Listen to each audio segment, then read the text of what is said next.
the way that this game goes is ultimately going to come down to how does Stetson Bennett play, because Jordan Davis can't throw the ball. Yeah, right. Agreed. But he can run it.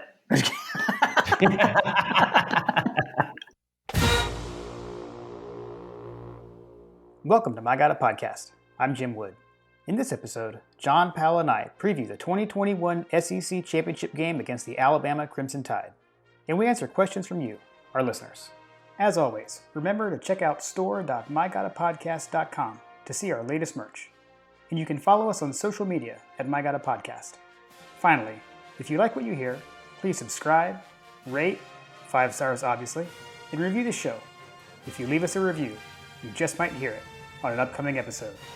Now, let's join the conversation in progress. Did you have any bourbons? Or no bourbons tonight? I do have some bourbons tonight, Jim.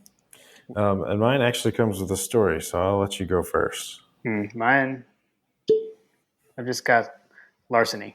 So You've got larceny. Excellent. Larceny small batch. Yeah. I do like larceny. It's fantastic. It's a great bourbon because you can mix it and you can drink it straight. Those are like my favorite kinds. Well, among my favorite kinds, I guess I should say. Yeah. Mine is an amalgamation. So have you ever heard of an infinity bottle? No. Does it involve Thanos? Like no Marvel or anything going? No, there's no Marvel involved in this. It is basically the concept is that you take a bottle and then you take an empty bottle, obviously, and then slowly add to it the last remnants of your bottles as you finish them. So this is like a mixture of the last little bits of like every bottle that I've finished in the last like year or so. Okay. Or at least when I started doing it. And I put it in this cool looking bottle. I don't know if you can see it. It says Redemption. Mm-hmm. It's Redemption Distillery. And I put it in there like before the season started because I had a different bottle that it was in, and I decided to put it in here. And it was like before the season started, this Redemption bottle. So I feel like that popping it this week would be redemption for the Bulldogs, because I have a feeling that that's what we're going to see is redemption. And that's what I'm expecting this weekend. I like it. Well played. It's all of the bits and pieces of everything that we loved about the last year with the bourbons combined. Nice. Yeah, it's crazy.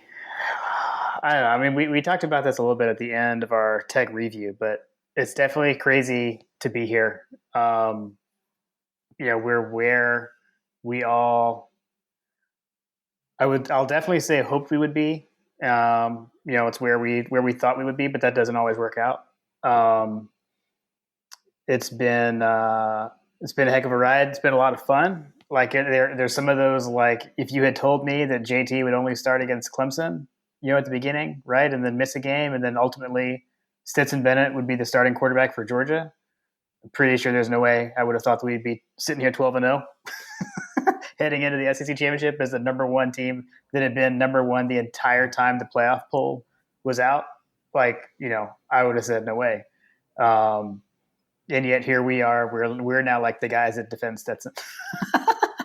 So, I don't know. It's been so it hasn't been like I don't know. It's like we've been beating these teams so badly, and the most anyone scored on us is 17, but it hasn't been without some ups and downs there, and just a lot going on. So I don't know, man. It's been a fun ride. And this is the thing where, like, if we're gonna do this, like we talked about in our season preview, like what if Georgia goes through this whole run and never has to face Alabama, and we talked about like how would we feel about that? And ultimately, basically, we're saying like, oh, I know I said I didn't care, but I did want it to happen, and so now we don't even have to worry about that. Like, and it's one of those things where it's kind of like it has to be them, right? Like we've got to get over this hump, and here we are. It's here. and we've got a shot to do it. So I'm excited. It's here. It's literally everything that we kind of expected to be. I mean, I predicted that we were going to be 12-0. Yep. I had no idea that we would be 12-0 the way that we've become 12-0, because the situation with our defense has been something that's just, I mean, it's just absolutely amazing to watch and to see. We've talked a lot in the last like week or so, like, on our, text message chains and just amongst ourselves, like, I don't know that they're ever going to be able to recreate this. Dan Lennon's picking up coaching. The coaching carousel is. I mean, two of the teams that we may potentially, if we beat Alabama, when we beat Alabama, the two of the teams that we may potentially face, like, are going to be undergoing head coaching changes. So yeah, this whole stuff with Brian crazy. Kelly. If Brian Kelly has really already accepted this job, and like Notre Dame might make the playoffs still, like that is the craziest of the crazy coaching carousel. But anyway, like the absolute craziest. I don't understand it at all. I don't understand why he would leave. Yeah. Whatever. Yeah. Anyway, it's all going according to plan, Jim. just like we predicted. Literally everyone is going to be looking for a new coach. Yeah. You did predict Coach O. We predicted that one. I did. All right. Well, let's run through this stuff. So let's look at the matchup. So I'll do my kind of usual rundown. So we've got 4:00 kickoff, CBS. Who are we playing again? Yeah, So here's the interesting thing though. When you're playing Alabama in the SEC championship, the game is so big that there are 2 official hashtags. Breaking news. So what? Yes, because there's one for the SEC championship game, hashtag SECCG, and then it's hashtag Bama versus UGA, which is interesting because my understanding is that we are the away team, and the way these official hashtags have been working is the away team goes first. So I don't know, maybe they just do alphabetical in the championship game. Who knows? Since Jim, as we've surmised, the checks are stroked in Birmingham. This is true. So with us being the road team, though, it is expected that we will be in the white jerseys. So I'll go ahead and get that uniform stuff out of the way here. I think the only way that doesn't happen is if for some reason Alabama chooses to wear white as the home team, which I doubt they would do. The weather, partly cloudy, high of 70 and a low of 48. I don't know if that matters. I assume if it's 70, I'm assuming the dome or whatever we call it, the roof will be closed, I would assume. So I don't know if the weather matters or not. I don't know if it's 70, the roof might be open, man. Yeah, I don't know. That'll be interesting to see. So, Alabama obviously comes in 11-1, 7-1 in the SEC. Bama definitely has the all-time edge in the series. So we've only won 25 times. They've won 41 with 4 ties. And then with the thing that everyone knows, 6 straight losses to the Tide. Do you remember the last time we beat them? Wasn't it going all the way back to Sinkwich? No. The last time we beat Alabama? Yeah, right. Yeah. When Julian Rochester, when he was a freshman, when he played with Sinkwich. Yeah. So it's 2007,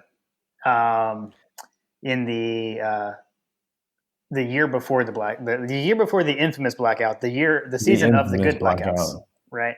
That was an overtime game. It was also that was the first game that Scott Howard called as the play-by-play guy. Munson did not make the trip to Tuscaloosa, so that was the one and done baby call by Scott Howard. The overtime touchdown from Stafford to Mikey Henderson. The other interesting thing is, as we'll get to at the end when we'll look at the line itself, is Georgia is favored to win the game. Do you know the last time Alabama was an underdog in Vegas? I don't. 2015 Georgia. They absolutely drug us at home in Rick's last season.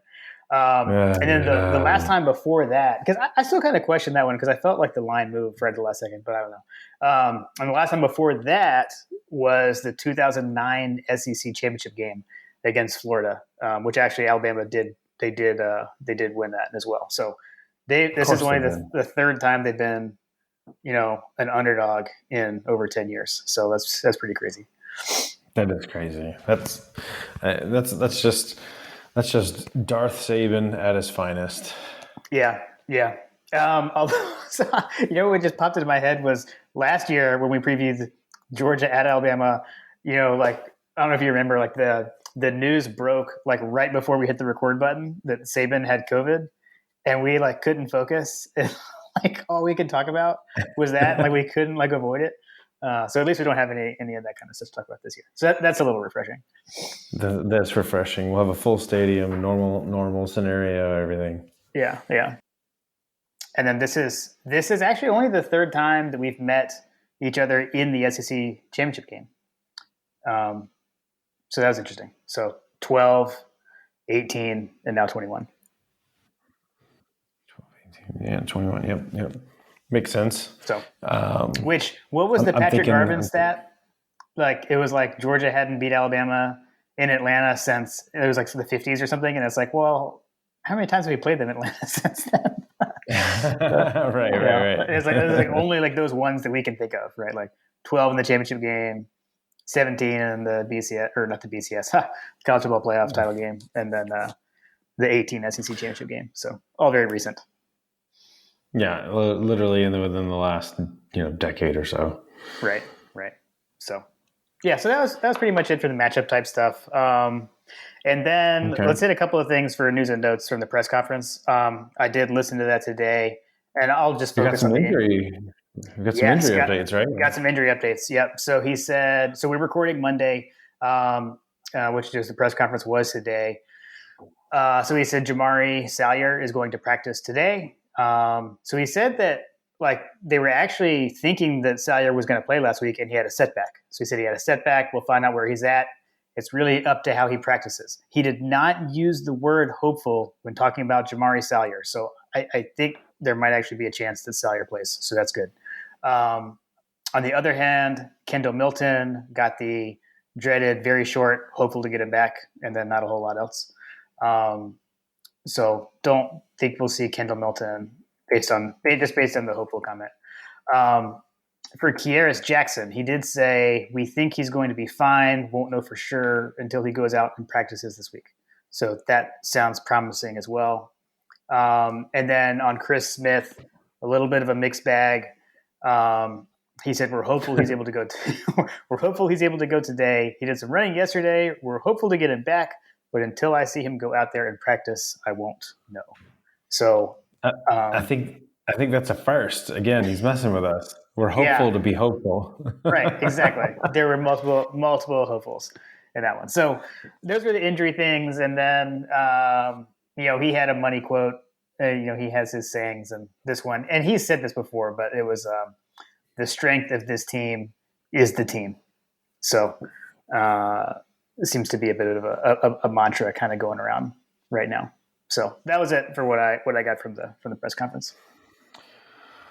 Excellent. Anything from the other side of the house? Because as I've read, which I don't know if this is like breaking news or anything like that, but like I know that Saban mentioned that they only have one scholarship running back available for this game. Yes. So, and I don't know. I do have that. I don't know if that was in today's media availability or whatnot. So Brian Robinson Jr. He's like third in the SEC in rushing yardage wise.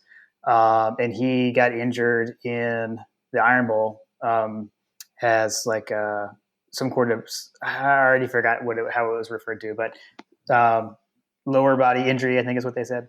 And they don't know if he's going to be able to go. And they were already down a couple other guys. So at this point, they're down to Trey Sanders is the only healthy scholarship running back that they've got right now. They were kind of doing a 4-guy rotation similar to what we were doing.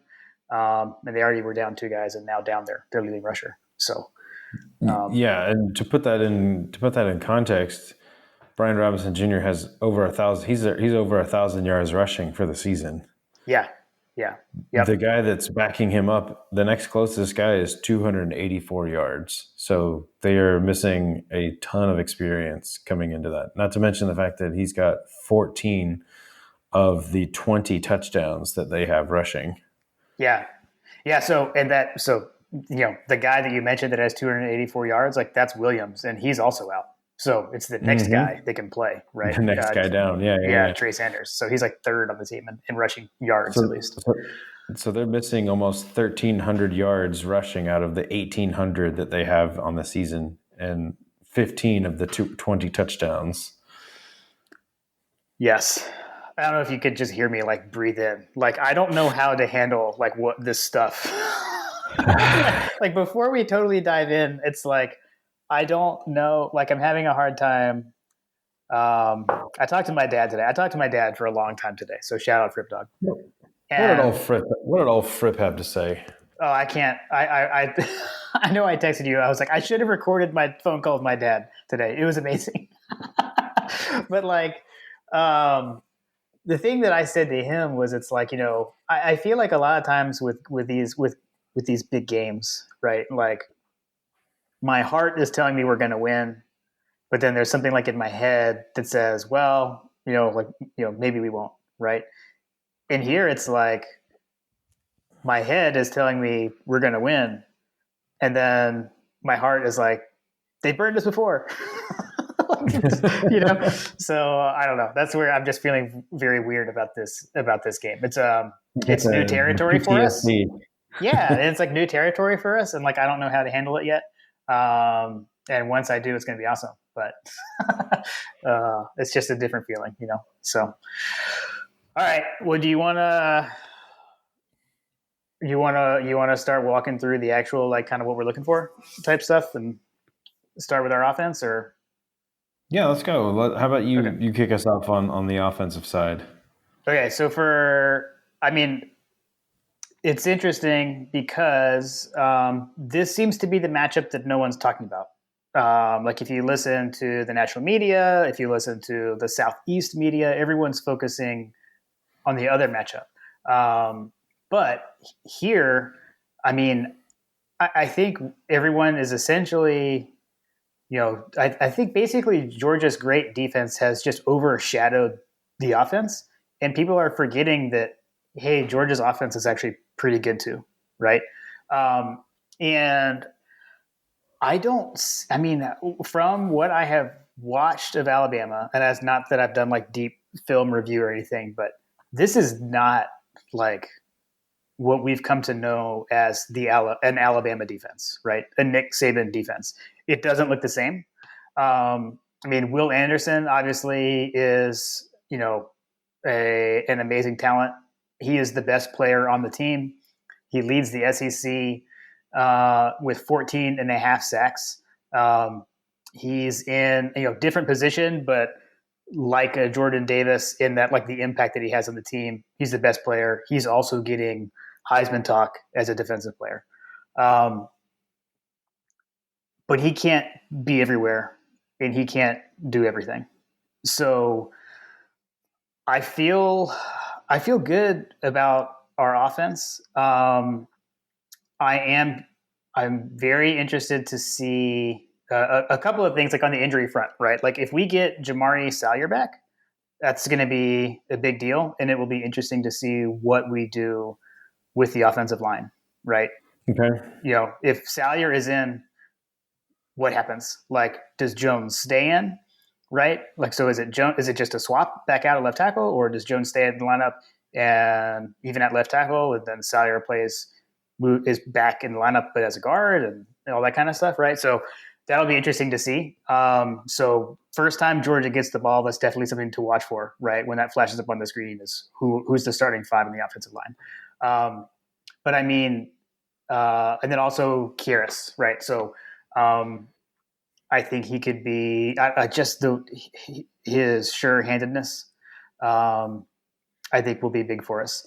Um, and then I again, like we've been. I don't know actually. I guess kind of question for you, like like last week against Tech, it seemed like we kind of threw first to throw to set up the run, right? Instead of kind of what we've seen Georgia do more in the past. Um, Feels kind of like that could be the same here. I know, like Arkansas, for example, threw a lot on these guys. Um, I don't know if you have some kind of thoughts there.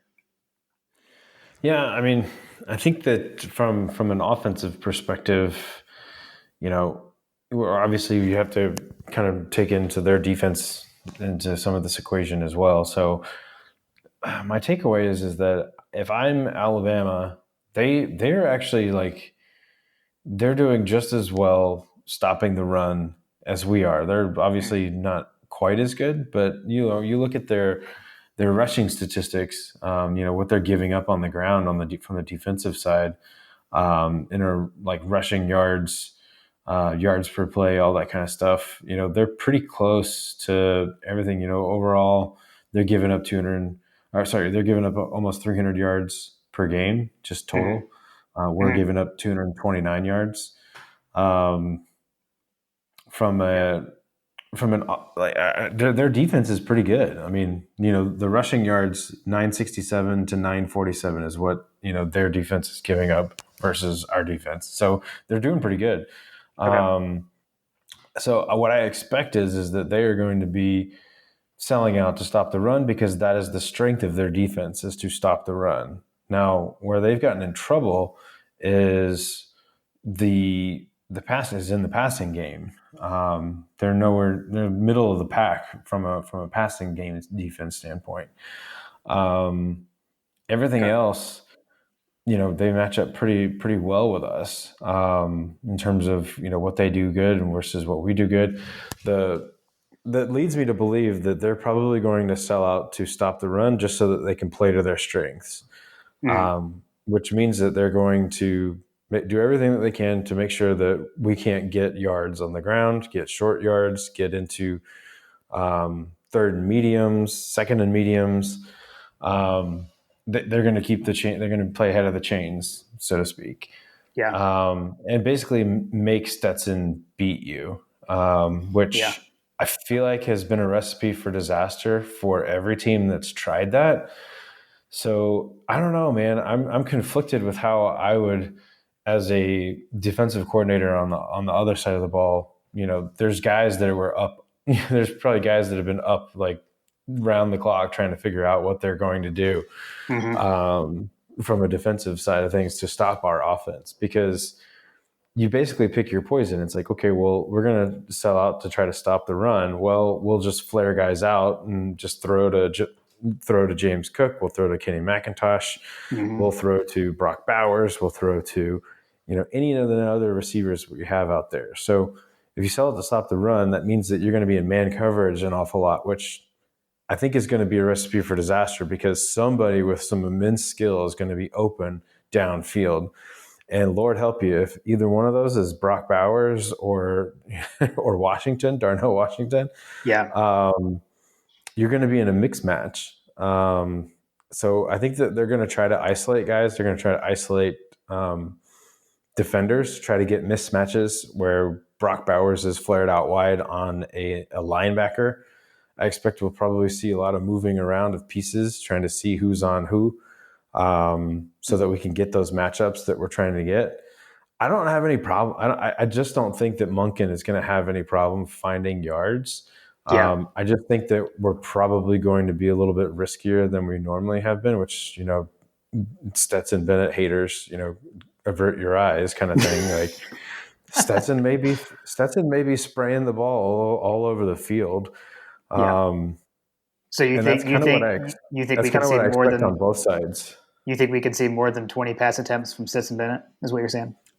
We could. I think it's very Yeah. easy that we could. Yeah. A lot of that's going to depend on how we perform on first and second down, obviously. Mm-hmm. Um, but I think that, and field position is going to come into that as well. Um, I just think that we'll be able to move the ball on these guys through the air early, which will Yeah. then potentially set up the run later on. But kind of expect that we're going to see a quiet game from our running backs, and it's all going to be Stetson Bennett and our wide receivers / tight ends. Yeah, I am curious to see. James Cook. James Cook has kind of had the hot hand lately, and he was a Mm-hmm. starter against Georgia Tech. So I am curious to see who comes out as the starter, and then also like who's hot and do we stick with that guy? Which I think we do. We've been pretty good about doing that. But I mean, this is the game. Like we're running into what the question has been right for the last 3 years. Can Georgia's offense outscore someone? Like this defense is so good though that I'm not sure that's even still the right question. But you know what I mean, right? Like what will happen to Georgia when they run up against a stout passing attack? And I'm putting that like we'll talk about our defense in a minute, but the concern had kept being like, can Stetson do that? And I think he can. This is not the same Stetson Bennett as last year. He has progressed and grown so much. I think we're kind of over the whole who should be starting kind of thing now. I know you and I are at least, and I think everyone should be. So I'm excited to see what he does there. And you were throwing out the names that he's going to be throwing to. Let's not forget the law firm connection with McConkey. Yeah. And then who knows with Pickens? We'll see. I don't know what will happen with him, but it'll be interesting to see. Yeah, like I said, I mean, I think that there's a number of things that can happen here. In order for Alabama to win, Georgia is going to have to make mistakes, and so Mm-hmm. if you have Stetson performing like he did in the last game that these guys met, where he threw for 3 interceptions, um, you know, he threw 40 pass attempts in that game against Alabama previously. Um, I think that too was also like that. I've said this before. I don't know that I've said it on here, but I know I've said it to you and John and Hunter at least. That was Munkin's worst game as a play caller at Georgia. Um, and I don't know if it was definitively him or the coaching staff as a whole, but once we were down by 7, it was like, oh my gosh, we have to throw the ball, and they kind of panicked, and like the run game was working in that game and totally abandoned it. I'm not worried about that kind of thing happening this year. That's where I just feel so much more confident in not only our players but also our staff and the plan they are going to have to go up against these guys. So mhm. yeah. And I Yeah, mean, both of these teams are very different from last year, right? they're very different from last year for sure. I just think that I don't know having a full season at this point, full fall, full spring with Mm-hmm. Monken. I mean, the Stetson Bennett of last year is a thing of the past. I mean, he has progressed Yeah. as a play caller, as a quarterback, as a game manager, as a deep threat. Yeah, even he has progressed so much more than what he was last year. So it's almost not. It's almost unfair to compare the Stetson Bennett from last year to the Stetson Bennett of this year. But if you were just looking at straight up, that's what he did last year. So last year he was averaging 6.7 yards you know, per attempt. He threw for 40 passes and 18 completions. So the completion percentage is not that great. I mean, I think I would watch this space and see like what happens there. Um, this year he's averaging substantially higher from a yards per attempt standpoint. I don't know that he's thrown for 40. I don't know that he's thrown 40 attempts at all this season, has he? No, no. The Yeah. I mean, closest it's he been came was like, Tennessee. okay. Yeah, that sounds right. He threw 29. He threw 29 passes against Tennessee. Yeah. I mean, he's hardly thrown the ball in the fourth quarter, which is part of that, right? Because we've been up Mm-hmm. by so much. So, yeah. Yeah. Yeah, All right. I don't know. We'll see. We'll see what happens with the offensive side. Yeah. I have a feeling we're going to be able to move the ball. We should be able to move the ball. And as long as, if we don't turn the ball over, I just don't Yeah. see any way that they're able to beat us. If we start turning the ball over, things could start getting closer. If we start having 3 turnovers on the offensive side, then it could be a long day in Atlanta for everybody. Yeah. And I will say too, like I felt like, what we saw out of the offense against Georgia Tech was a lot cleaner than we had seen the last couple of weeks. And like the incompletions were not like near interceptions, right? So Stetson was still Mm-hmm. putting the ball, even when it was an incompletion, it was either a drop or it was in a place, the ball was put in a place where there wasn't a chance for an interception. So yeah, definitely got to protect the ball. All right. You want to flip to the other side? Talk about our. Yes, I do. However, I will. I'll tie a stat to transition us to this. Okay. So the big stat that I want to kind of call out here is that as much maligned as we've here on the podcast have been with the inconsistency along the offensive line, I do think that there should be. I personally think, and I know that we've talked about this. I've seen Graham has harped on this. We've talked about it on the text thread as well. Like, I think at this point, Warren Erickson is a lost cause, at least for the season. Like, he is the liability of the offensive line at the guard position. Mhm. So I'm hoping that with, if we can get Sawyer back, like that could potentially free up a weak link in the offensive line. But like if it doesn't, if we just roll out there with the same kind of personnel that we did in the Georgia Tech game, I would hope that Xavier Truss gets a look early on in the rotation and that he starts to pick it up and they see that and they pick up on that, because it seems like Warren Erickson is a liability. But that said, we've only given up 8 sacks on the season.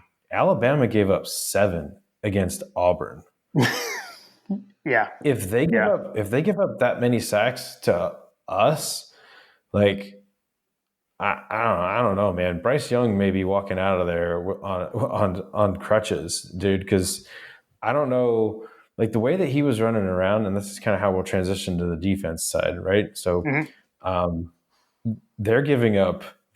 He's been. I think how many times has he's been sacked? They've given up 35 sacks this Yeah. season. Yeah. And from what I've seen from the film review, is just like on our offensive line, their offensive line weakness is number 74. That's a number that I think everybody out there should be on the lookout to watch.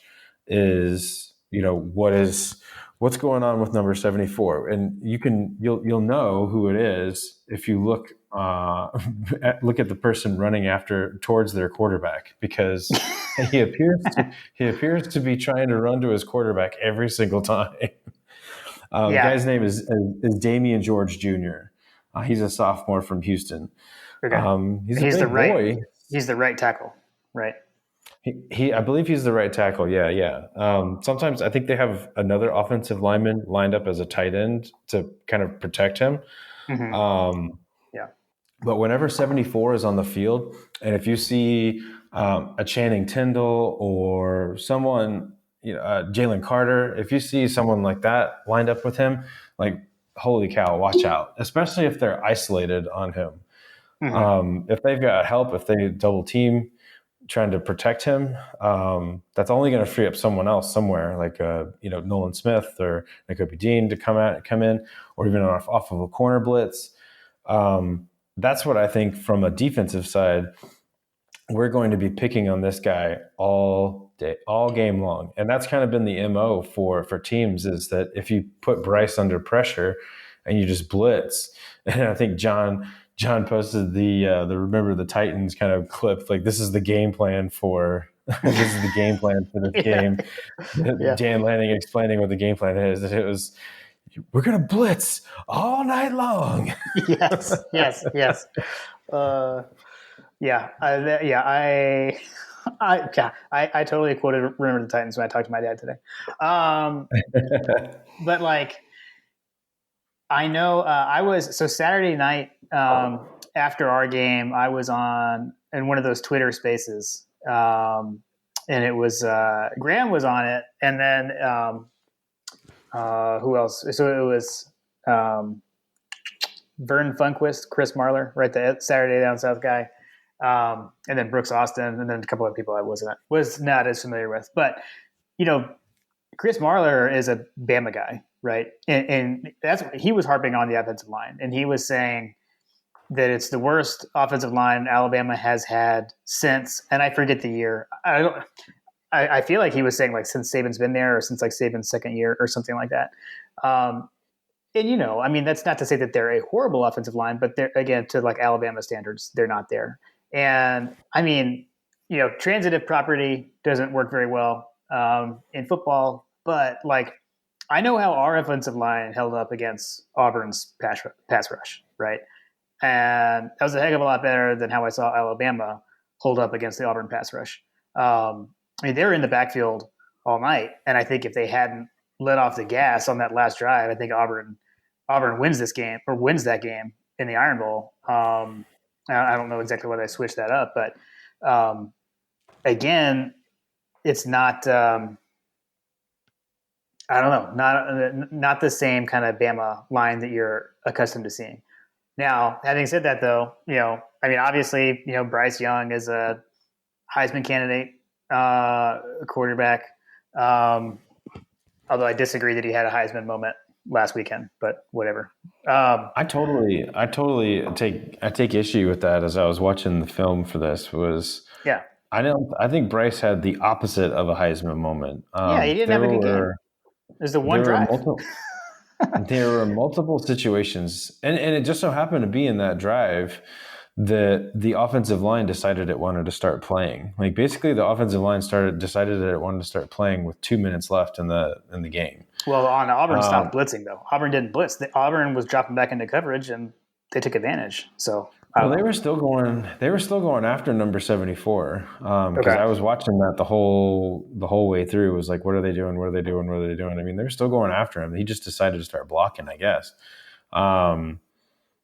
I don't know, but there's definitely is some there's some tendency there for that guy to get beat off of speed rush, swim move, using defensive linemen using their hands. Like he got bossed, and he wasn't the only one. The center had struggled as well, but like he was the most egregious one off the edge that I saw. And this is something that I hope that Lanning and Co. were cognizant of this, is that Bryce, to his credit, does have that ability to step up into the pocket, and if we lose contain on him, he's going to do some damage, and that's where some of my frustration with like all the praise for Bryce Young is that in the game films that I saw against the teams that they struggled with, and I'm looking at Arkansas and Auburn specifically, the breakdowns for him were whenever they had the pass rush and they lost contain, he was able to basically just run around and had forever to throw the ball. He eventually got sacked a few times. He made some dumb decisions. He didn't throw the ball away on some scenarios. He kind of panicked in multiple ways. But to his credit, he does have that ability to step up into the pocket. And if the space is there, he's willing to go and take it. Not only that, but like he's looking downfield. So as he gets to the line of scrimmage to, make a decision between whether or not he's going to throw the ball or run it, tuck it and run, he'll find, Mitchie or what was I'm blanking, Williamson. Yeah, Williams. Williams. Yeah. He finds Williams wide open, and those guys are fast, dude. So, to his credit, like he lets those guys get open. And I saw Mitchie do that a few times where he just basically ran to open space, turn around and see if your quarterback can throw you the ball. And that's it was backyard football at its finest on multiple occasions. And I just don't know that they're going to have that kind of time against our defense. Yeah, I agree. I mean, again, this is, the test of what we were worried about in the offseason, right? Like, okay, yeah, inexperienced, quote unquote, I'm doing air quotes. I know this is an audio medium. inexperienced secondary, right? Who was the concern heading into the season. Not so much anymore, but the pass rush is a great equalizer for that, even if that was the case. And with what we've got up front, I expect us to be able to get pressure, and that's going to help there. I think the other thing to point out, like you just mentioned Mechie and you mentioned Williams. I mean, those guys are both like they're studs. I was texting with one of my buddies that went to Bama today, and he was talking about like a lot of the places where they've seen a significant drop off, and receiver was one of them. And I guess it's right, but it's I guess like is Williams as good as Devonta Smith or whatever, but like still they've got the number one receiver yardage wise in the SEC in Williams and like number 4 in Mechie. So if you flipped over and the most you've watched of Alabama was the second half of the Auburn game, like after our game was over, you saw a lot of Mechie, but just a reminder, Williams got ejected for targeting on special teams, late in the first half, and was entirely out of the Auburn game for the second half. That guy, I think Mechie is bigger like on volume, so he's got 29 more catches than Williams, but like 200 less yards and 6 less touchdowns. So Williams is their home run guy, and then Mechie also very fast, but is going to get probably more volume catches. But Jameson Williams is the one that hits the home run. So we've got to watch out for him. And I think the closest thing that we've seen, Arkansas can throw the ball, but they didn't against us really at all. I think Tennessee is probably the closest comparison we can make as far as what we've seen to date, as far as offenses, airing it out and throwing the ball. And it took us a minute, right? I mean, first drive, they marched right down the field. So that's the other thing is like, load up your Kirby gif of we're family friendly, but the calm the F down gif, like they may do something early, right?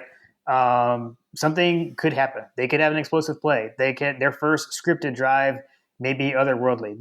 They're not going to come out and look like they did against Auburn. I'm going to tell you that right now. Nick Saban is the best coach in the history of college football. He is going to have a plan. His staff is going to have a plan. Will the plan work for 4 quarters? That's what's going to be the question there. So,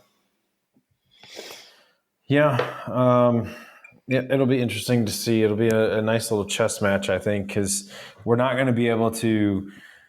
I don't know. I think that the MO here is like, okay, you can blitz Bryce Young only so much, because he'll probably find these fast, squirrely guys that are great at running routes, that are quick. He'll have opportunity to find them. They're both. I mean, they both have over 1,000 yards receiving, which is just mind-boggling. But again, like you said, they're basically their only receivers. Like it's Williams and Mechie. Like everyone else has got 19, 20 catches. I mean, Billingsley has a lot of catches, but like, I mean, it's not anything to necessarily write home about to be overly concerned. Like you said, Williams has 13 touchdowns. Mechie has 7. One of their tight ends, Latu. He's got 6 touchdowns, and then from there down, it's like onesie twosie touchdowns. Like the bulk of this is that, and like you said, Mechie has 30 more receptions, which I took that based on what I saw from the film.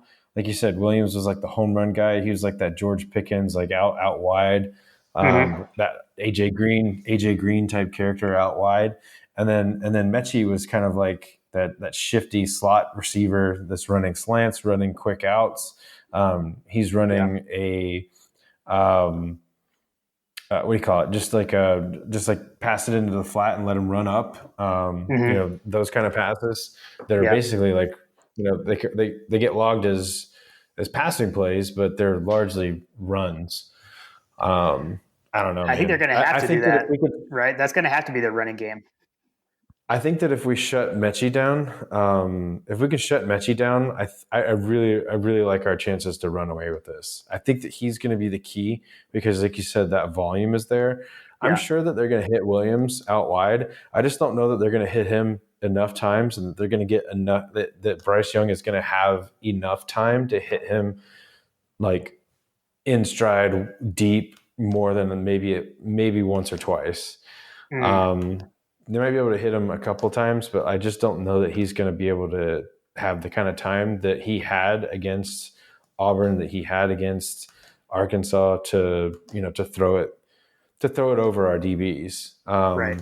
It'll be an interesting game to see how Kendrick does against him, because I assume that he'll be matched up with him out wide. And I think that we mentioned this, that Poole got some work at the star position, which I Yep. think is going to be important to try to shut down some of those like quick slants and things like that that Mechie is kind of. I mean, he kind of really makes his yardage that way, is Hmm. just hit him quickly, and he makes a man miss, which is another thing that I saw that I just don't think that and anticipate that we're going to be missing tackles the ways that some of these guys have been. Yeah. Yeah, for sure. Yeah, So I saw a lot of anyway, that in Arkansas. I was rewatching some of the Arkansas earlier today. I saw a lot of missed tackles on their and the other thing, long plays. and the other thing that I saw that I just don't anticipate was just like the overall lateral speed that they had. Auburn and Arkansas do not have the lateral speed that we do to Yeah. get out there for those quick passes and things like that. So when you think about Nakobe Dean trying to run down Mechie out wide, like Tyndall, dropping into coverage. Hmm. I just don't know that. I just don't know that they're going to have the kind of time that they are used to, and that they're going to have missed tackles like that they're used to Yeah. in some of these games. Yeah, I agree. I am again. I'm curious to see what what we do like with the linebackers, because we have seen some of those. We have seen at times now with basically all of our inside linebackers, our primary 3-man rotation, all on the field at the same time. So that being Dean, Walker, and Tyndall. Curious to see how much, if any, of that we see. But yeah, man, Tyndall's so fast. I mean, his lateral speed is ridiculous. I mean, he's as fast, if not faster, than what we saw from Roquan years ago. I think Dean is that leader like Roquan was, but Tyndall's got the speed like him. So, Mm-hmm. okay. We'll see, man. We'll see, man. I'm hoping that Yep. they get enough pressure. I'm hoping that they get enough pressure on this guy that the pocket collapses in on him, Yep. and that losing contain is the thing that is going to like Mm-hmm. frustrate the hell out of me. When I Yep. was at the Missouri game, that was the frustration that I had, was that their quarterback was able to pick up yards because we just lost contain because we were overrunning things. Mm-hmm. I really hope that if we can be disciplined along the defensive line and keep him in front of us, that Yep. eventually he's going to collapse. Yep. Yep. Okay. All right. I got a couple of quick thoughts on special teams, and really just a couple of things. First is like I think on our side, I feel like we've kind of seen a resurgence of the special teams. Things have been very good. Again, we don't know if we'll have Kieris or not, but I'm confident in Lad McConkey returning punts if Kieris can't go. But again, hopefully Kieris can. Kieris sees a lot of that hidden yardage, taking those punts on the roll kind of thing. So obviously that's a factor. But then on the Bama side, like remember, like Bama kickers, never know, never know with Bama kickers. I know like all Alabama like held their breath when their kicker had to make a field goal to tie the game up against in the Iron Bowl in the second overtime. So that's something to watch. The only other thing I will say to watch out for is, does Saban try to steal a possession at some point, and whether it be an onside kick, fake punt, something along those lines. Just something to watch out for. We've seen him do that in big moments in the past. So those are the only special teams thoughts I had. Yeah, yeah. I mean, I think that Saban should be watching out for the jump pass on fourth down, which, part of me hopes that Kirby and them saw that play there. But I think that I don't know that we're going to see any kind of trickeration from either side. The only thing that I could potentially see happening like that is where Alabama just needs a spark and because they're getting their tail kicked.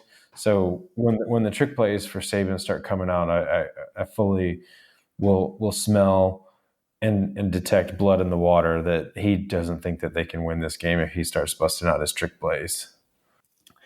At least we don't have to deal with the swirling winds.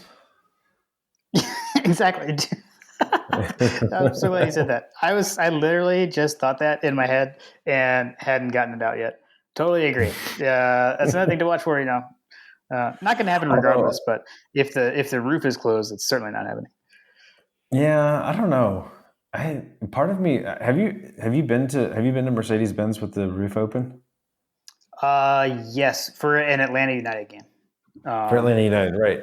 Yeah. So on those nice afternoons, evenings that are cool, not too humid, like there's nothing nicer than just to sit back and relax and just look up and just see the sky. So if it's a high of 70, which I think by 3 o'clock that's probably going to be hitting the high, so it'll start cooling off as the game goes on. Yeah. I personally am rooting for the roof to be open just for those experiencing the game, because I think that's going to be that would be a cool thing. But my suspicion is the roof will be closed. Yeah, that would really surprise me if the roof was open. So, all right, let's hit the listener questions. We love our listeners. First up, J Rake T. After watching the Iron Bowl, I have hope, and it terrifies me. Any breathing exercises you recommend for watching the SEC championship game? I've already got a comfy pair of shoes picked out for all the pacing I'll do, and I've already pre-apologized to my wife. So first off, I feel like those are some excellent stakes, some excellent steps that you have already taken. He showed up early. He's elite. He's ready to go. I like it. He's got the comfy shoes. The question would be like, what comfy shoes are we thinking are most ideal for pacing in your home? See, this is something that is big for me that I've done. Between last season and this season, was I bought some Nike like gym shoes, basically. Like cross training kind of or whatever, or like workout shoes or whatever. And they are my house shoes, so they're quite comfortable. They've got like a nice insole in them, and they are red and black. So like I wear them. Those are my indoor shoes. When it's game day, I don't feel the need to like, hey, I gotta go put on some different shoes. My shoes are a weird color or whatever, So I don't know. So that I've been happy with that. I know what is it, like the dudes or whatever that Hunter has? Hey dudes. Dudes. I don't know. I don't know if those are good ones or not, but I hear they're pretty good. Yeah. So I don't know that I have any breathing exercises. I don't really have any ideas there. I think you've taken some good steps already. I would say also like, hydrate, and maybe have a nice snack around handy. Maybe some bean dip. I don't know. That always helps me. Munching on food helps calm your nerves. That's right. And don't like when I say hydrate, like have some water around, because I like nervously sip. So if I only have like beer with me, like it's a bad situation because I go through it like way too fast. So I definitely make sure to always have a water on hand so that I don't just sit there and like drink beer through the game. That's an improvement. Well, for me, because like I can follow the game a lot better now since I've made that change within the past few years. Yes, definitely helpful. So yeah. Oh man, I would just say just breathe in through the nose, out through the mouth. That's right. That's just the breathing exercises that I would do. I like to stretch, like when I'm sitting there watching the game at home. Like I'll stand up and like stretch, or like sit down and like stretch out while the game's on. Yeah. That helps me to stay loose. You mentioned hydrate. Like the workout crew that I work out with, they've been big proponents of Liquid IV, which I just purchased like a whole like Black Friday like package through them that was 30% off. Okay. Not a sponsor. But the that stuff works, man. I'll tell you what, like you drink that a few days ahead of time, and day of or whatever, and especially like right before you go to bed, you will feel fantastic. Nice. Maybe they need to be a sponsor. We're open to I it. know, We're maybe. open to Yeah. it. Get an affiliate link. Exactly. All right. Next up is M Dubs. We know him as Hey Michael Smith, friend of the show. So, given all the personnel adjustments we've made on the offensive line and defensive backfield, who should the starters be for those groups this week? I think we talked through that a little bit. I will say with the offensive line, I think kind of what we are thinking slash hoping. I would say, leave Jones at left tackle, and then if Salyer can play, I'd like to see Salyer at left guard. Obviously, Van Pran at center. I would shift Schaefer to right guard, and then you've got McClendon at right tackle. If Salyer can't go, I think obviously Schaefer stays at left guard. Would love to see Truss get more playing time at right guard. We've seen Graham talk about that a lot on the Twitters and on Dog Sports Live. And I have said on here, like when he came in, it kind of felt like the move to Ben Cleveland in 2017, but it hasn't stuck for whatever reason. So that's it for the line. What I would like to see. I don't know any disagreements there. You good with that? Yeah, no, I don't disagree with that lineup at all. And then with the secondary, I kind of had some thoughts together for that too. Again, I think it depends on can Christopher Smith go or not. So thinking about the general, 5 defensive backs, we're going to have, Ringo and Kendrick are going to be the corners, period. The question is the star, right? So if Smith can go, I think Smith starts at the star position, like what we ended up with in the Tennessee game. And then that means you've got Scene and Dan Jackson at the safeties. And then obviously if Smith can't go, I think you've still got Scene and Dan Jackson at safety. And then you've got, I think you would see that rotation, right, of Breeny and Poole at the star. That's what I expect to see. I think it all hinges on Smith, right, on if he can go or not. Okay. No, I think that's all. I mean, that all makes sense to me. I mean, Okay. Obviously we're going to have people rotating in, so I don't know that necessarily Yeah. truly matters. But yeah, it's all good. Tell you what, man, we haven't heard. I don't know, man. Can you imagine what it might have been like if we had Tyke out there? I know. I have thought about that, and I'll say too. Like I follow him on Twitter, and he doesn't tweet like a lot, but I have seen him still tweet stuff about the team and some stuff about his guys and everything. So I think that's cool. I mean, it's his first year in here. He just came from a different school. It's cool to see him still engaged and be part of the team. That's been pretty cool to see. I mean, I don't know. I don't know if we'll see him back next year or not. He's got eligibility left, so we will see. All right, Fletcher Proctor. How big of a role will George Pickens play? Decoy, or will we see him at least attempt one deep route? What do you think? What was his participation in the last game? Like how many? I don't know. I don't know the snap count. He came in. He was in for a play like on the first drive, right? And then he had one catch, from what I recall. He was in the game on that long McIntosh run, I think, because I believe I remember them like celebrating together in the end zone. So I mean, he played a decent amount of snaps. I feel like someone in the text thread was saying that like there was a play where like he was looking at Pickens, Stetson. Stetson was like looking like at Pickens on a deep route, but he was covered, so he peeled off and threw to somebody else. So I don't know. I'm again, obviously, like we said, we found out that it was likely he was going to play, but I'm still kind of shocked. Like as far as like when the injury happened, beginning of the season, like we heard the talk of maybe he'll be back. I'm still pretty shocked. Again, it's amazing, just from a recovery standpoint and a medical standpoint. That he's been able to do that. Guy must be a pretty fast healer, and a testament to the doctors, the surgery, and all the trainers who've helped him, strength staff, and everything. So I don't know, man. I don't know. I really don't know.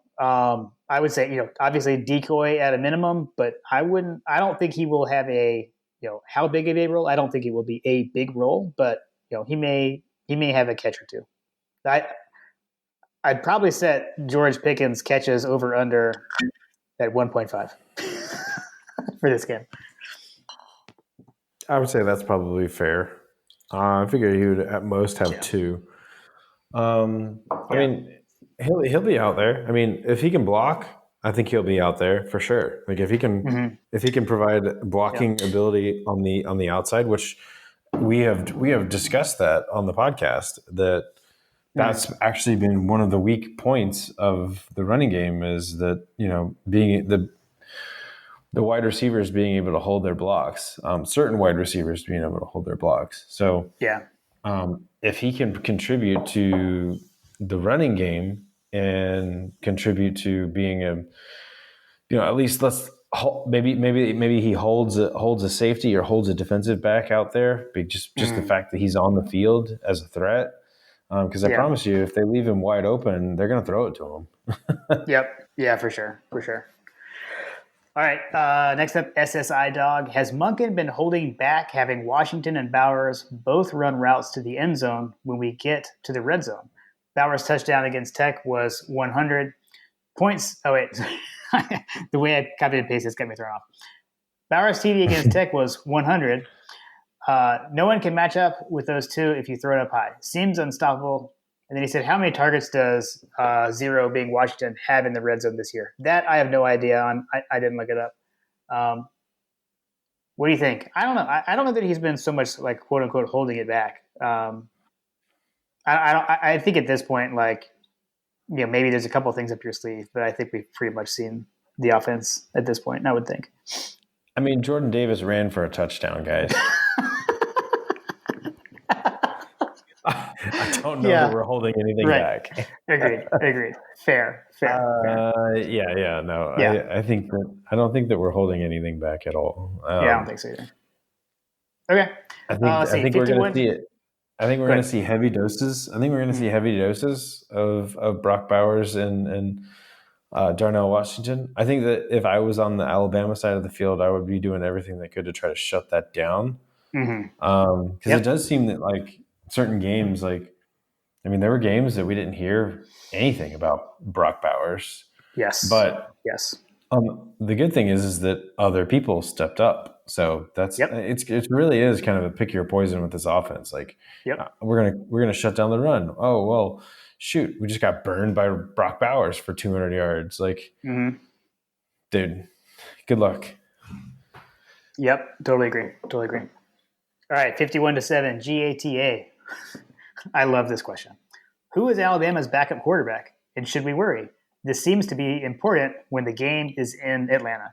So I actually had to do a little digging to see. I did a little digging too. Who he was. So I'm curious to see if we came up with the same guy because, like, stats, because it sounds like there was some conversation about this early on in the season on who was going to be the backup. So from what I could tell, it's Paul Tyson. He does not have a lot of stats, though, so he's 10 of 16 for 150 yards. The next closest guy to play this season is Jalen Milroe. He is 3 of 7 for 41 yards with 1 touchdown. So it's not like there's a Hurts or a Tua that's like somewhat proven. I mean, I know, like, again, like I've got a bunch of Bama buddies, and like I know one guy in particular like had been calling for Tua all season in 17. Like, there's not a guy like that. Like, it's Bryce Young. So, I don't think you have to worry so much about the nightmare stuff. Fun fact: the last quarterback that has taken snaps, or at least shows up in the stats for Alabama, is Braxton Barker. Does that name sound familiar? It does. I mean, I guess it does in the sense that it just sounds like an Ohio State quarterback. So, son of Jay Barker, Bama quarterback of the 90s. Early 90s, Jay Barker was the quarterback at Alabama. So it's his son. I think he's like a sports talk radio guy in Birmingham these days. I think. I could have that wrong. I'm not sure. But he's there as well. So those are the guys. But I don't think I don't think so much we got to worry about that like before. I should, and I just knocked on my head as to knock on wood. So I have a um, feeling. I have a feeling they just threw young Braxton a bone by giving yeah, him at least yeah, one pass attempt. yeah. One for one. Yeah, for sure, Yeah, for sure. yeah. He's got a hell of a quarterback rating. My question is, I need to see I need to look up a picture of him. I wonder if he looks like the quintessential like late '90s, early 2000s Bama quarterback, like with what I used to call the Bama Bangs. I don't know if you remember He told Bama Bangs. Like he's got to he look like he that, like the he 2000s frat he guy. he does. He does. He doesn't look like he has. He doesn't quite have like Brody Croyle type hair, but it Yes, definitely has Brody. the. Okay, Brody Croyle. Brody Croyle is exactly like who I had in my head when I was saying that. Yeah, Also, yeah. fun thing. I don't know if we were talking about this before. Like, if you ever, some people are like, "Is that an Atlanta Braves A or is it an Alabama A?" And just remember that the Alabama A has Bama Bangs on the top of it. So that's how you can always distinguish between the two A's. Um, okay, let's see. The DGD podcast. Do you think Trayvon Walker will be the X factor in this game coming off the right side? We saw what the right side of Bama's O line looked like against Auburn. So DGD podcast has similar thoughts as you. Definitely a possibility. I think out of whoever is over there on the right side um, looks good to me. I have a feeling that if we've got Jalen Carter and Jordan Davis in the game on those early downs or whatever, like I mean, Mm. whoever's lined up out wide on number 74 is going to have an opportunity to feast. Yep, for sure, for sure. Let's see, Mountain to the Seas. That's our buddy Greg. Does Alabama try and Greg. consistently? Does Alabama try and consistently double team number 99? Tech had limited success doing this, and it just led to another person making the play. Might require more rotation in the second half. Welcome your thoughts. So, double teaming Jordan Davis. So their center struggles. The center struggles. Okay. So I mentioned that earlier that there's definitely some problems that they have in the interior of the offensive line because they got blown up on short yardage downs against Auburn. Like you saw that. Like there were multiple times when they had to run for the first down and they couldn't do it because literally someone from the linebacking core for Auburn was already into the backfield because they got such a push right up the gut. So, guys, the Auburn defensive line and the Arkansas defensive line, while certainly good, solid SEC lines, like those guys are nothing like Jordan Davis. I don't think that they're going to have any option but to double team Jordan Davis, and to the point where one of those things that happens when you can't block is you start moving the pocket. So I fully expect that they will eventually start moving the pocket around to try to account for some of that. We'll probably see some screens, some wide receiver screens. One of the things that I saw Bama employ a good bit was the bunch receiver formation out wide with either Mechie or Williams lined up either in behind at the back of the bunch or at the top. Most of the time, Williams is at the top of the formation in the bunch because he's going to be getting leverage on the inside and Mechie's going to be getting leverage or vice versa, the interchange them. But either way, like it sets up nicely for you to have a quick swing pass out to Mechie. So I don't know, man. I think that there's going to be a lot of movement that happens on that offensive line to account for some of the shortcomings that they're going to have and that they're going to have to account for on our team to slow our guys down. I don't know that they're going to be able to do it though. Yeah, agreed. And I'll say I hope they double team Jordan Davis because I think, as Jordan says, when there's two on me, someone's free. So I like that. Also, Exactly. some might call what you ended up doing, I'm sure you didn't do this on purpose, but there's a nice segue into the next question from Chris Cohen, 18. Alabama makes a living using crossing routes. How does Georgia's defense stop them? So funny thing too, this is one of the things where I almost, when you brought up the bunch formation, I was like, did you talk to my dad today too? Because that was one of the things that he brought up to me was that bunch formation, and he was like giving me his solution to that. And I was like, I got a question about crossing routes. I was like, this is perfect, because he mentioned that to them to do that out of that formation. So talk about that a little bit. What did Fripp Dog have to say? What did old Lou have to say? Well, he was talking about like who we have inside is key there, and so he you know, he does what you and I tend to do sometimes too, and like we refer to people by their numbers sometimes, even when we know who they are. He's like, they come across the middle and we got number 7 in there. He's going to put a hit on them. So so have with those inside linebackers and the guys running those crossing routes, and again, like we talked about, the speed of our linebackers. Because I mean, it's going to be a mixture, right? So maybe you've got one of the corners, the star, and a linebacker, or maybe a safety. I don't know. Like, it'll be interesting to see how we line up against that formation. They do it a lot, and what will we do? Who's got who, right?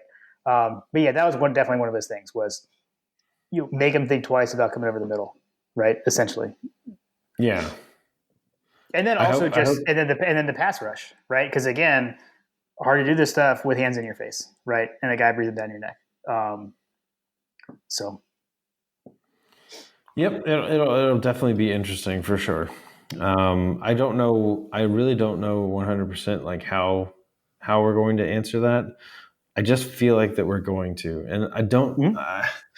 The best antidote that you can give for those quick slants is to just cover them. I mean, that's really ultimately what it comes down to. Is we have to have our men on the outside play their man, play their assignments, and everything will kind of work out across the defensive line, because I feel like that, again, Bryce isn't going to have a whole lot of time to make some of these decisions. Like in some of these instances where they lined up in these bunch formations where they're running these crossing routes, like they lined up on one hash mark and the pass isn't completed until they get to the other hash mark.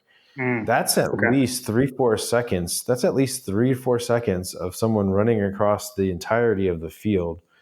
And that's just time that I just don't feel like that they're going to get. And even like, unless he just sees like single coverage and they throw it early, and kind of like Tua did on that pass, I know that we don't like to think about that, but like basically he threw it as soon as the ball was snapped. Like the ball was snapped, he took a look and threw it. Like you're going to have to make decisions like that. Like, I just don't know that they're going to have the kind of time to be able to do that. Yeah, agreed. All right, next up, Zach, SC Dog 864. All right, so Zach was the one asking about Munson's cigars. So Zach had asked if we knew if Munson had a favorite cigar, because Zach wanted to get some of them. Still trying to track it down, still trying to put glasses on it. I actually have a connection to the Munson family and reached out to them. But the folks that I was able to get in contact with, not directly, but indirectly, they did not know if he had like a favorite cigar or not. So we reached out to the usual suspects, Jeff Dantzler, Patrick Garvin, John Frierson, and I included Scott Howard on that. I don't know how he's not the most active on Twitter, but we'll see. So we will continue to try to track that down, Zach. So sorry, have not got the answer on that yet. Second, who do you predict is the MVP of this game, or who has the most impact for Georgia? I would say this: most impact, I could see it being Jordan Davis. Now, MVP, I don't know, because again, that tends to be an offensive thing, and what Jordan does is less sexy, right? It's like taking up bodies and freeing up stuff for other people. But man, it would be poetic if it was Stetson Bennett. So that's my thoughts on that one. Yeah. I mean, frankly, the guy that's going to have the most impact on the game and the guy that could potentially be the MVP is going to be Stetson Bennett. Yeah. Yep. I mean, all right. Yeah. the way that this game goes is ultimately going to come down to how does Stetson Bennett play, because Jordan Davis can't throw the ball. Yeah, right. Agreed. But he can run it. I think you just got your cold open. That's funny. All right. Friend of the show, Tim Riley at T Riley Dog on Twitter. This I feel like this is for you, John. This is more up your alley. How many rushing yards and passing yards are needed from the Georgia offense to win? And then he said, or how many touchdowns win the game? Like you tend to ask me like, what if I told you we ran for 175, or you're always like 89 yards. I'm like 89 yards. I want 200. I don't know. Do you have any of those kind of in your back pocket? Do you have a rush or pass yardage you think we need to accomplish here? I don't have anything off the cuff. I don't have anything. Let me come back to that one. Let me come back to that one when we talk about the scores. Okay, we can do that. And he just said, we know Bama will not go away easy, as seen on Saturday night. Which, amen. And that gets back to what I said earlier. Of the other thing I'll add to that is, again, I don't see them looking like they looked like on Saturday. They're going to look. I mean, they're going to be playing a better team than they played. But they will look different, is my sense. So anyway, all right, let's see. All right, John Michael D, 2-part. 1, does JT play Saturday?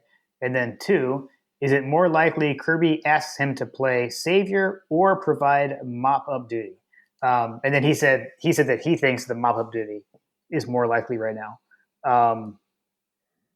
I'll give the quick, the Kirby answer, does JT play Saturday? I honestly think the answer is no. I don't think so. I don't think he plays. No, sorry. I don't think so either. And I think the whole if he gets in, how is it going to be? I agree that it's much more likely that JT comes in to provide mop-up duty than be a savior. I don't see Kirby switching quarterbacks in this game. I don't see that in the cards. And then Brad Kovacic. So Brad's a high school buddy of mine and Georgia buddy of mine. High school graduating classmate, and he was at Georgia, same time as us as well. Over under on number of times Gary talks about Bryce being, quote, unflappable, or is, quote, cool under pressure. In a normal game, I'd set this at 6.5. Saturday, I'll go with 2.5 because our defense. I think you and I were kind of texting about this a little bit earlier about I think this kind of goes with the Heisman moment or whatever. There definitely was a lot of he's so cool. He's a calm under pressure, all this kind of stuff. So I do think, I don't know, only 2.5. I'm going to take the over because I think they're still trying to pump him up as the Heisman guy. But I'll take the over. I'll take the over. Yeah, for sure. All right.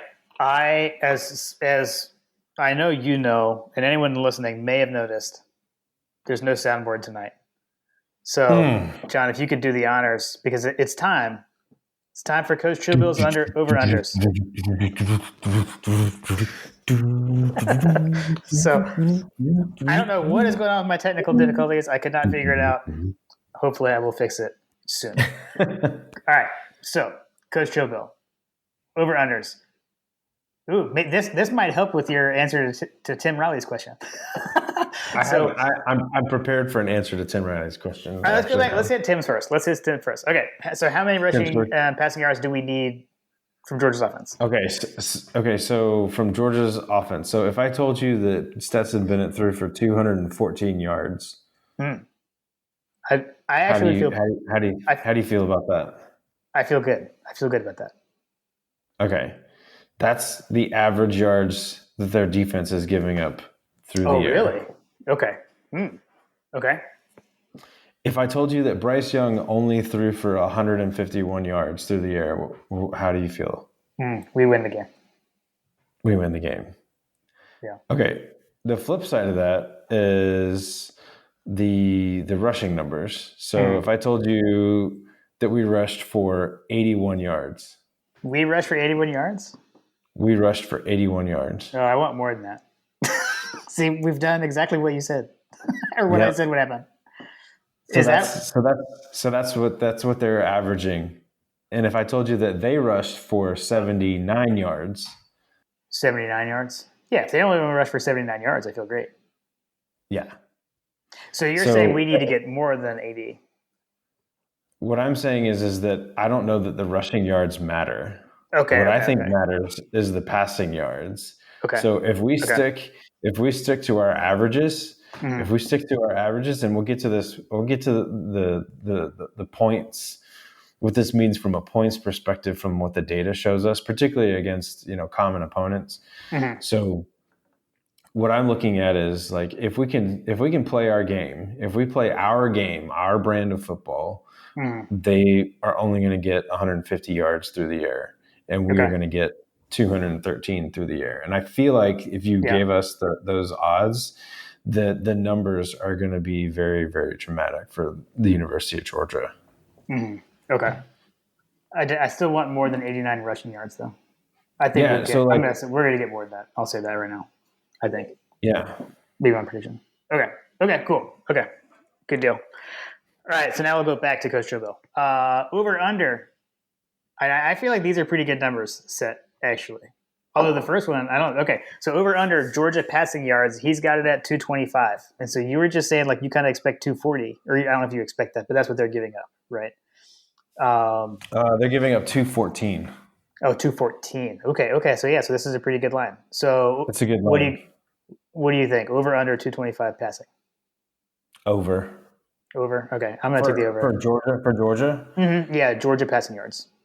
yeah, I'm going to take the over because Okay. what's going to happen is we're going to see one of the few games where Stetson plays the whole game. Yeah. Okay. Agreed. Agreed. Okay. And like I've said before, I'm done disagreeing with you just to disagree. I agree with you, and so that's what I'm gonna say. Uh, okay. Georgia rushing yards over under 125. I'm going to take the under. Really? Okay. I'm Yeah, going to take the over. I think it's going to be close, though. I think this is a pretty good line. You I don't think think we're it's going to a, I even think have it's, 100 yards rushing?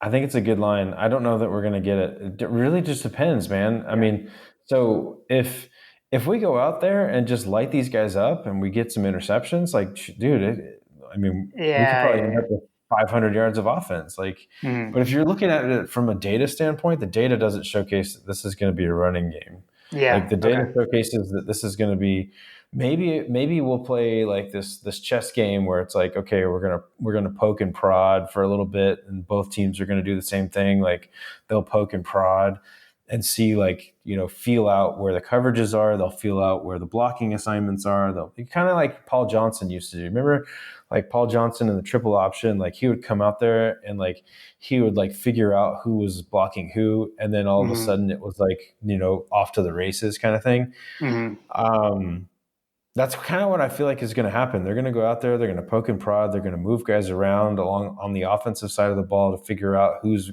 manned up with who. Like Hmm. I just think that there's going to be a little bit of chess management and field position management.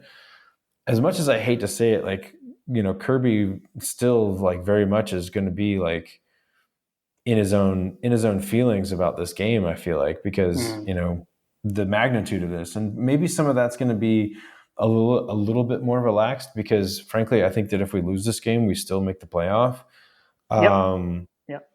so maybe we'll take a little bit more. We'll be a little bit more loose in the poking and the prodding, but I expect very similar to Auburn. Frankly, like I mean, Hmm. Auburn shut them down for a long period of time.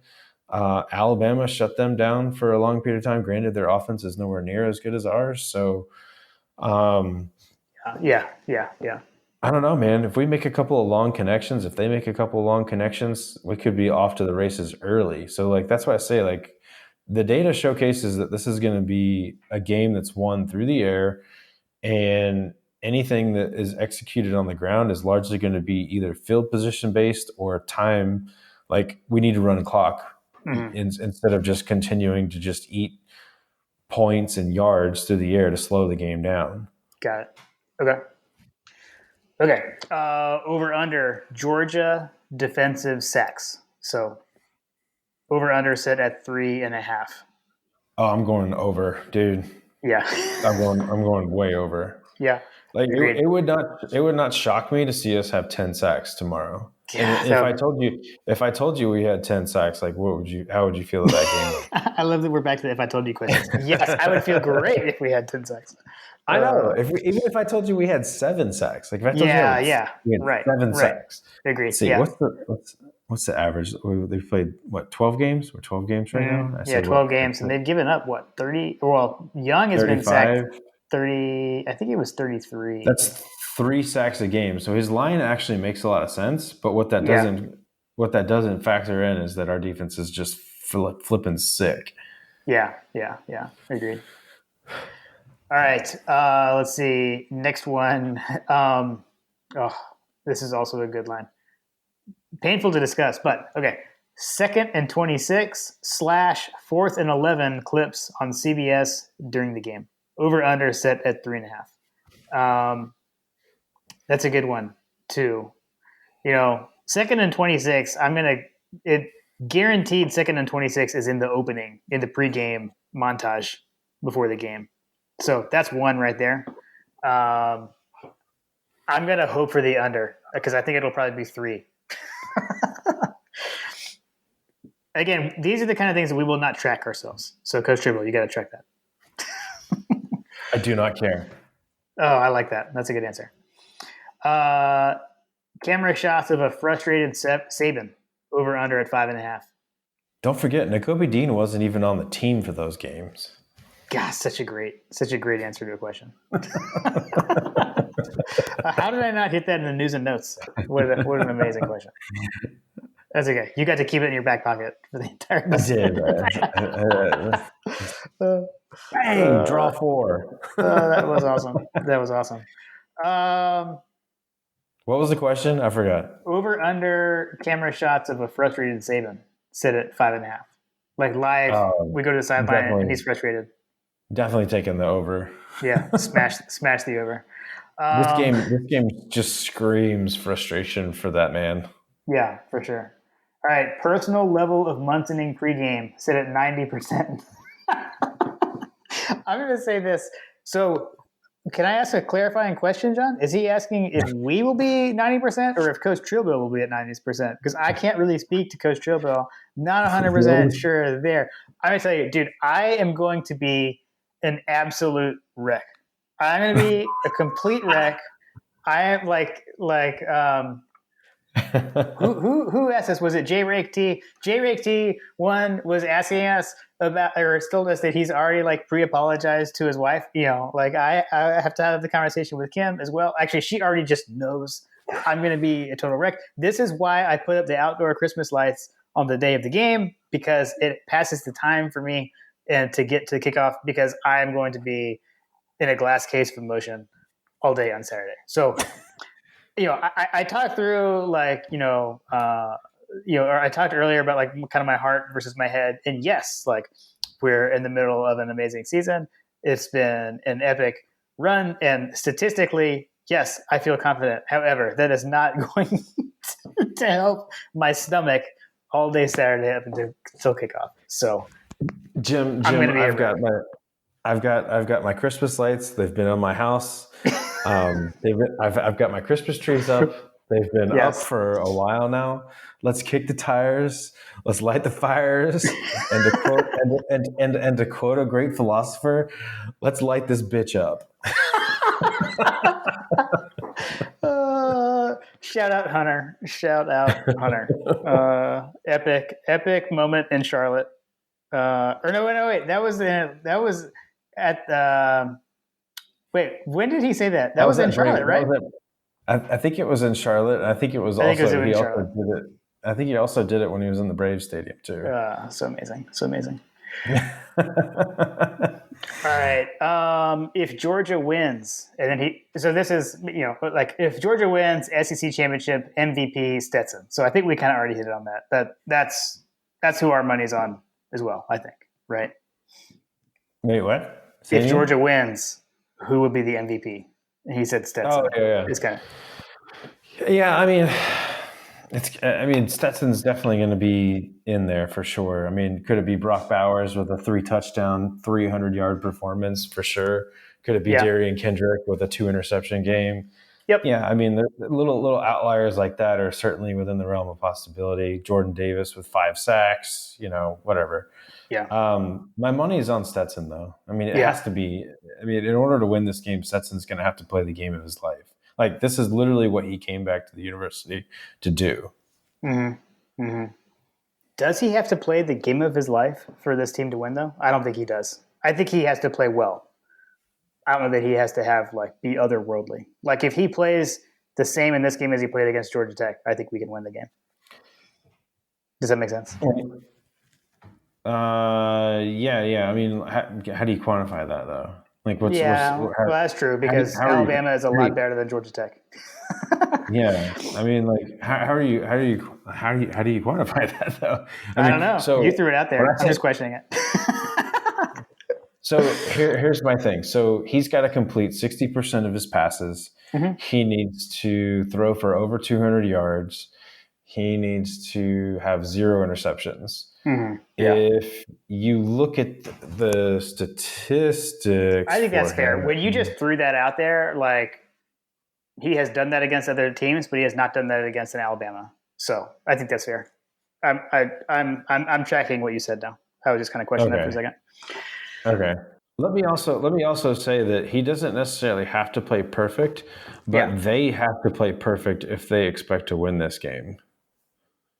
Alabama has to play perfect. If they don't play perfect, they lose this game. We don't have to play perfect, I don't believe. I believe that he can make mistakes, which I don't obviously want him to make any mistakes. I don't want us as a team to make any mistakes. I don't want to see anybody with blown coverages or I don't want to see anybody fumble the ball, Jim, knock on your head.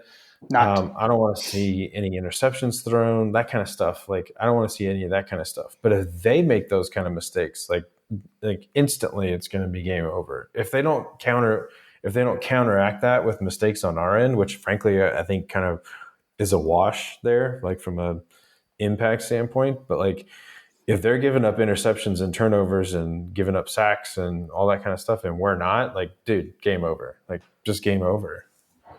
Yeah, we need to make them earn it, right? Yeah, make them earn it. Yep. All right. So as we're Monday night recording, the spread is at Georgia is favored by 6.5, and the over under is at 50.5 points total. That would give us an implied score of Georgia like 28.5 to 22. So like 29 to 22 would be a cover, 28 to 22 would be a non-cover with a Georgia win. That's kind of the implied score.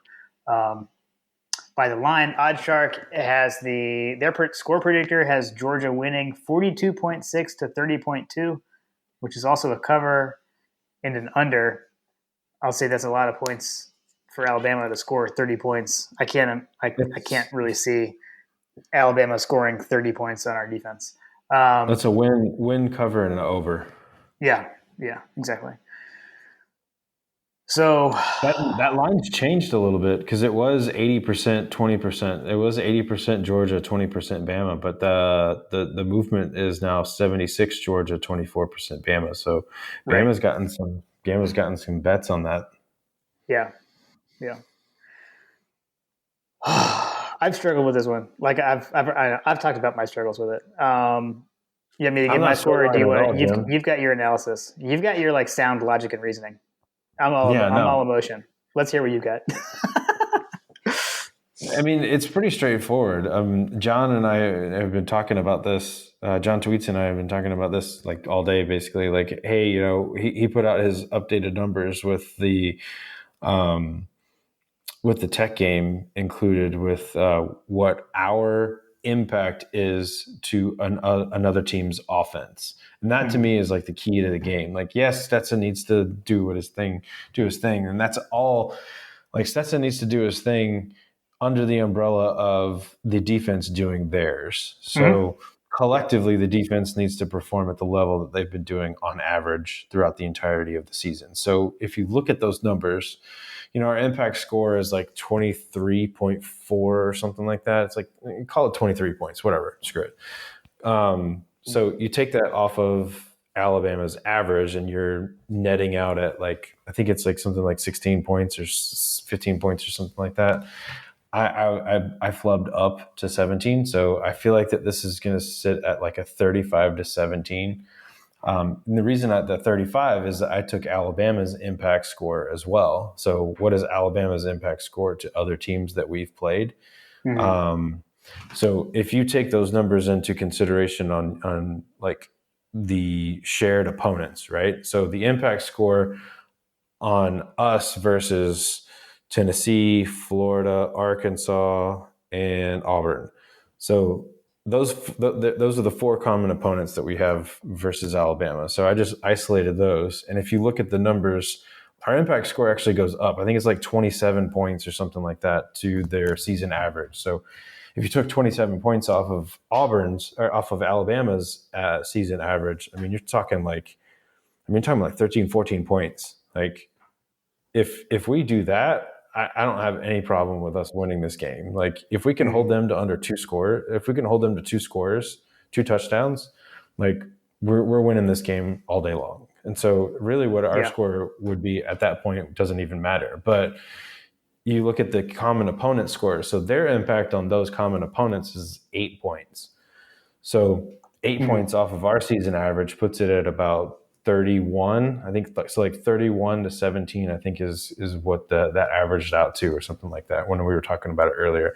He's probably going to post like the cleaner numbers and some of the better math. He'll probably have some of the yards per point margin. Definitely follow John Tweets for some of the advanced stats from around those numbers.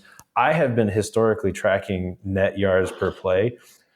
I moved on from that metric because we are so far above what is considered elite in the college football playoff era that it's almost pointless to follow it, because I don't necessarily think that it necessarily encapsulates the impact that our defense has had on the games that we've played.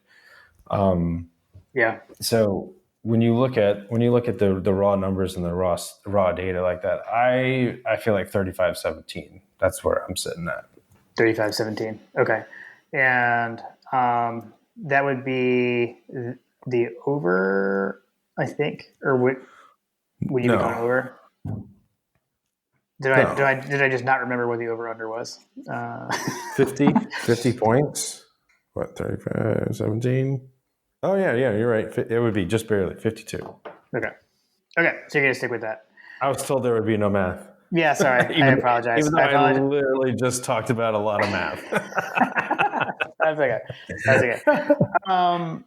Okay, so me, like I've talked through my emotions and such, and in general, like, again, I think that if you go by the narrative, the concern was like, can Georgia's offense keep up? Again, I think our defense is more elite than it was when people were originally asking that question, right? Like last year and even in early this year, we didn't quite know yet.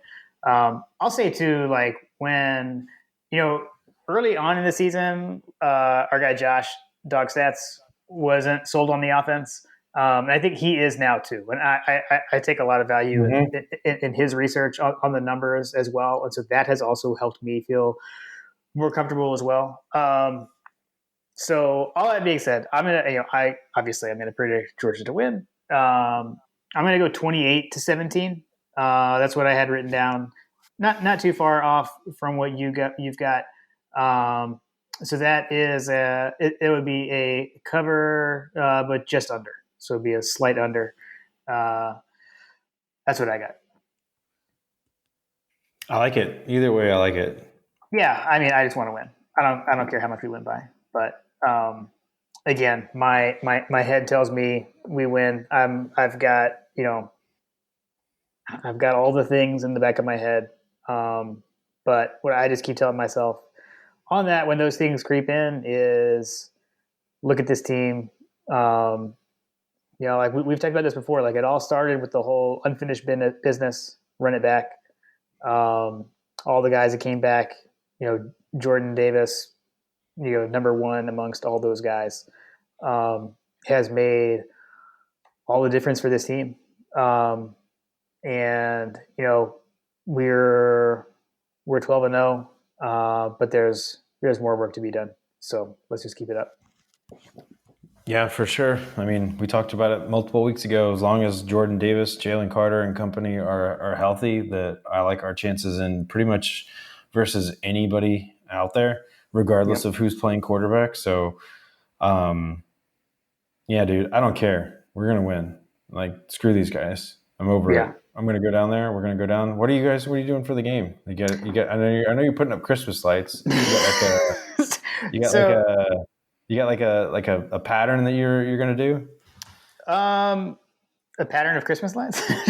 Well, I mean, like you have your plan, like you have a like. So yeah. Out. So you're just gonna throw them up there. Like, what are you gonna do?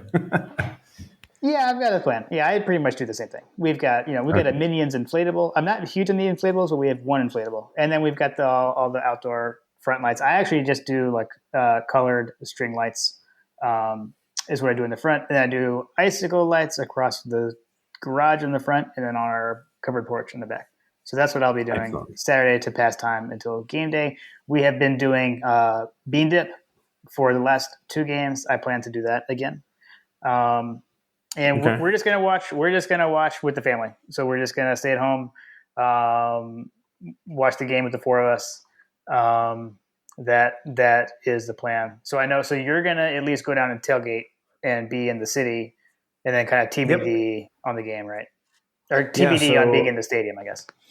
Yeah, I think that the tailgate we're going to go to, there's going to be some TVs there, so the chances of us going to the game probably took a hit today, but we'll see. We'll see what's going on.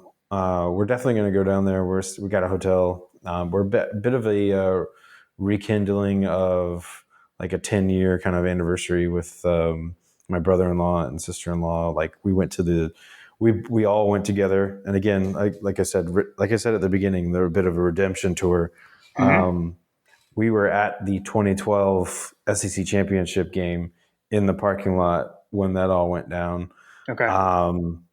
And so this is kind of like our rekindling of that memory, and that was the first time that I had met her. Anyway, so we're gonna do a little brother sister / spouses get together down in Atlanta. Nice. And we're staying in a hotel. We're gonna get together. We're gonna have fun. We're gonna have good food and have some drinks with everybody. The tailgate's gonna be popping, and yeah, man. If I happen across some tickets, if anybody needs to get rid of some tickets last minute, like let me know. I don't know. Yeah. The tickets prices have been kind of going all over the place. I've been kind of tracking it and monitoring it and asking my wife, like, how much could we spend on this? Right. Set that number. Yeah. So we'll see. If someone comes across some tickets, let me know. Nice. Yeah. I just think like you mentioned the redemption tour. Like I just got to go back to what we said at the opening, right? Like it had to be Bama, right? And we've gotten here. Now let's do it. Let's do it. Why not? Why not now? Why not at us? Yeah, exactly. Like why not? Exactly. We're gonna exercise some demons, Jim. I'm all for it. Quick question. I had meant to send you a text and say this. Do you have a playoff Final Four prediction that you could roll off, or do you want me to give you mine, and then you can react to that? And it doesn't even have to be seeding. Just who do you think the 4 teams will be? So I think Georgia will be number 1. We're going to beat Alabama. I think that number 2 will probably be Michigan. Mm-hmm. I think that Cincinnati sneaks in there, and I believe that. Let's see. What does that mean? So does that mean Notre Dame sneaks in? Well, I think the question there is, does Oklahoma State win the Big? Oklahoma State. That's what it If is. they win the Oklahoma Big State. 12, I think it'd be Oklahoma State. Yeah, Yeah. yeah. So if they win, it'll be Oklahoma State. If they lose, it's Notre Dame, right? Yep. Okay. Yeah, I have Yeah, no disagreement with that. I'm totally in line with you. That's what I think it yeah, will be. Yeah, I mean the only way it can get crazy is if Cincinnati loses to Houston and or Oklahoma State, whatever, Oklahoma State in the Big 12 championship game, and then Michigan Iowa. Things could get weird. Here's what I want. I want, okay, because now I'm talking about want and not so much think. I want to, and was my, this is my remember the Titans quote I gave to my dad earlier today. As far as Alabama making the playoff, I want to leave no doubt. I want leave no doubt. I want to end them. I want to end their season. I want to send them packing. We don't have to hear anything from them again until next season. Yeah, there's a great quote that we have at the workout crew. One of the guys, his name's Reagan Godey. His name F3 name is Gucci. Um, he likes to always say, find your quitter. Find your quitter. Nice. Is always what gets spouted out. Like Mm-hmm. basically get to the point where you just have to quit. Yeah. Well, I want to find their quitter. Mm. Yeah. Seriously. Make them not want to play you anymore. Yeah. Can you imagine be a fly on the wall with Kirby's Yeah. speeches in this game? Whoo.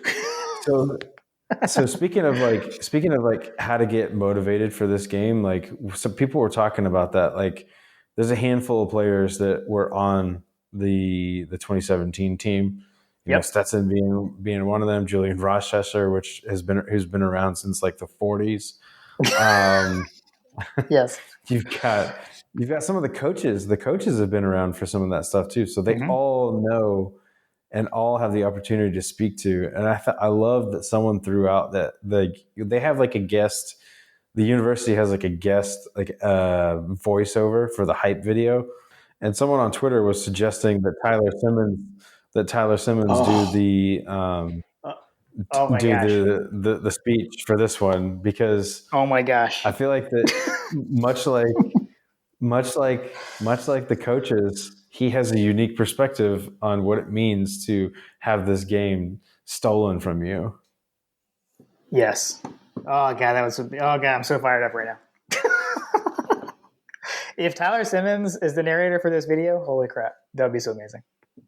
Yeah, that would be great. That would be awesome. Look, here's the thing. They're going to get the calls. We know that's going to happen. That's where you have to, it's like to beat them by 3, you've got to beat them by 7. Right? Like that's where the whole leave no doubt comes in. Because if you remember the Titans, when he said that was the game when like the refs were cheating, right? And that's what's going to happen. The checks run through Birmingham. Like that's where, leave no doubt, just beat them so we don't have to worry about any of this outside noise, and then be done with these guys in their season. That's what I want to happen. Mm-hmm. Agreed. All right. Well, this was fun. It was a long one, but that's okay. This is the biggest game of the year, biggest game in quite some time. We've got the matchup we had hoped and dreamed for, and it's here. I can't wait for it to be Saturday. Yeah, I can't wait either, man. I'm so excited for it. All right. Well, like we said, why not us? Let's go do this. Let's go do this and add one more victory. Become the first Georgia team to ever make it to 13-0.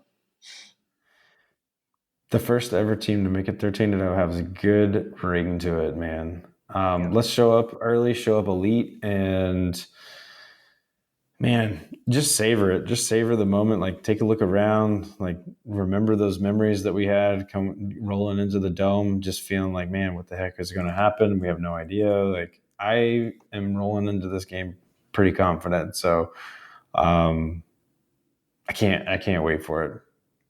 Yep, agreed. I am confident but not cocky. That's my mantra this week. So let's do it. Go Dogs. Hey man, go Dogs.